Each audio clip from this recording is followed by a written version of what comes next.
உணர்வுகளை ஒவ்வொருவரும் ஒவ்வொரு விதத்தில் அதை வெளிப்படுத்துவதற்கு அது என்ன கோரிக்கை என்பது அது ஒரு ஆர்ப்பாட்டமாக இருக்கும், போராட்டமாக இருக்கும், அது போன்ற உணர்வுகமாக இருக்கும். உணர்வு கோரிக்கை என்பது ஒன்றுதான். சொன்னது என்னுடைய வாழ்வாதாரத்தை காப்பாற்றுங்க அப்படின்ற மாதிரியான ஒரு கோரிக்கை தான். ஒட்டுமொத்தமாக எல்லாமே இதில் அடங்கிடும். சத்துணவு ஊழியர்களாக உங்களெல்லாம் நான் பார்க்க கிட்டத்தட்ட 10 லட்சம் பிள்ளையோட தாயாகத்தான் பார்க்க. ஏன்னா சோறு போகிறத நீங்கள் தான் இருக்குது. இந்த நன்றி என்றைக்குமே நாங்கள் மறக்க மாட்டோம். ஏன்னா நாங்கள் தமிழ்நாட்டு முதலமைச்சர் எத்தனையோ திட்டங்கள் கொண்டு வந்தாலும் அவருடைய இதயத்திற்கு பிடித்த திட்டம் என்று சொன்னால் அது காலை உணவு திட்டங்கிறது இன்றைக்கி ஒட்டுமொத்த உலகமே பாராட்டுகின்ற ஒரு திட்டமாக இருக்கின்றது.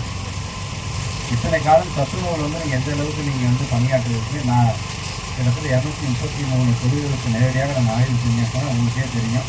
அங்கே இருக்கிற சத்துணவுகளை சந்தித்து பேசிட்டு என்றைக்குமே அவங்க பார்த்துட்டு தான் நான் வருவேன். குறிப்பாக அவங்க என்ன சாப்பாடு சமைக்கிறாங்க அவங்களுக்கு